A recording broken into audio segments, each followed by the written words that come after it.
আসসালামু আলাইকুম।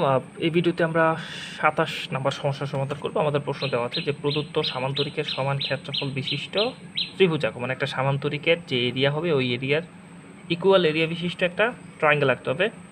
তো প্রথমে আমরা এবি একটা রেখা নেব, এটা হচ্ছে ৬ সেন্টিমিটার করে নেব।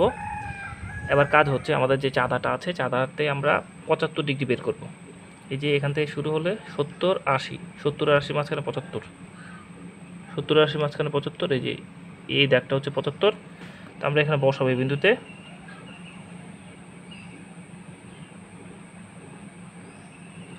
এবার বসানোর পর যে ৭৫ ডিগ্রিতে আছে ৭০ ৮০ মাঝখানে ৭৫ ডিগ্রি, এই রেখাটা বরাবর এখানে এই রেখাটাতে একটা ডট দেব।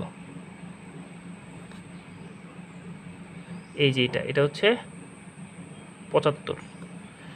ডট দেওয়ার পর এখানে আমরা প্রথমে আমাদের কাজ হচ্ছে সামান্তরিক আঁকা, তো সামান্তরিক আঁকবো। প্রথমে এই একটা রেখা নিলাম, তারপর এটা প্যারালাল করে এখানে আরও একটা রেখা টানবো। এটা প্যারালাল করে বি বিন্দুতে আরও একটা রেখা টানবো।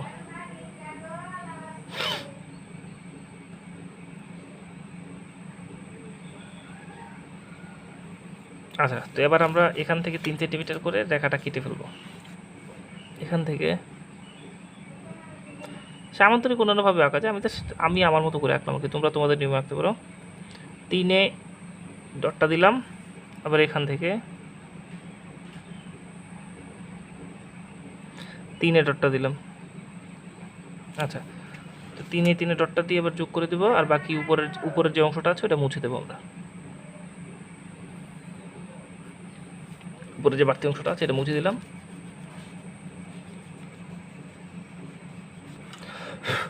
এবার এটার নাম দিয়ে দিলাম হচ্ছে সি, এটা হচ্ছে ডি অংশ। আমরা সামান্তরিক এঁকে ফেললাম।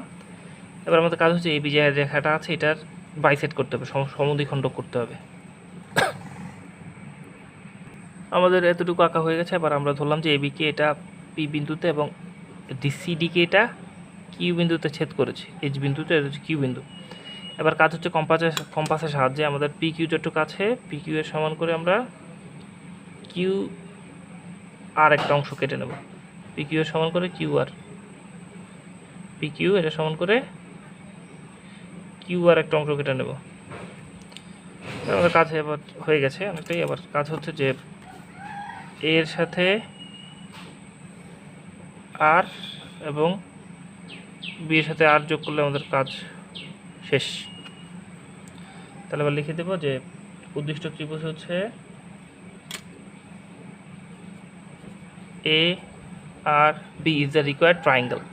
মানে এই যে এ বি সি ডি যে প্যারালেলোগ্রামটা আছে, যে সামান্তরিকটা আছে, ওইটার ক্ষেত্রফল, এটা ক্ষেত্রফলের সমান ক্ষেত্রফল বিশিষ্ট আমরা একটা এ আর বি একটা ত্রিভুজ আঁকা হলো।